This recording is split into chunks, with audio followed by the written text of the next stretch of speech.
महाराष्ट्र राज्याचे कृषी मंत्री माणिकराव कोकाटे साहेब यांची रम्य प्रकरणात उचलबांगडी करण्यात आली. त्यांच्याकडे क्रीडा व युवक कल्याण खाते देण्यात आले. त्याच्यावरही सर्व स्तरावर टीका झाली, तो भाग वेगळाच. मग दत्ता भरणे यांना कृषी मंत्रीपद सोपवण्यात आले. एका शेतकऱ्याच्या मुलाला कृषी मंत्री करण्याबद्दल त्यांनी अजित पवार साहेबांचे आभार मानले.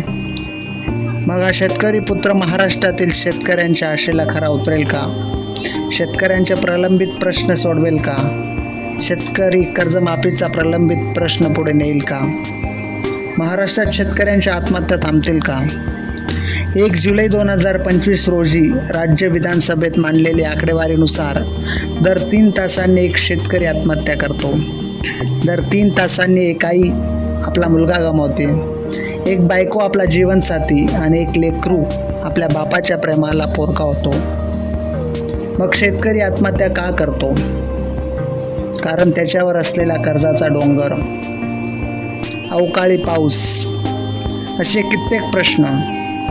आणि राजकारणी म्हणतात शेतकरी कर्ज काढून मुलींचे लग्न करतात.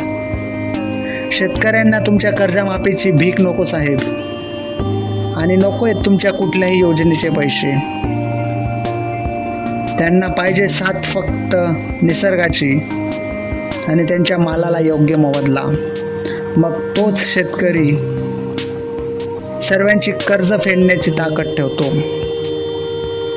मग सध्याचे महाराष्ट्राचे कृषी मंत्री शेतकरी पुत्र दत्ता भरणे साहेब या शेतकऱ्यांच्या व्यथा समजून घेतील का? कर्जमाफीचा प्रलंबित प्रश्न पुढे नेतील का? हे बघणंच महत्त्वाचं. लोकभूमीसाठी श्याम आहिरे, नाशिक. लोकभूमी मराठी चॅनलला सबस्क्राईब करा आणि नोटिफिकेशनसाठी बेल आयकॉन दाबा.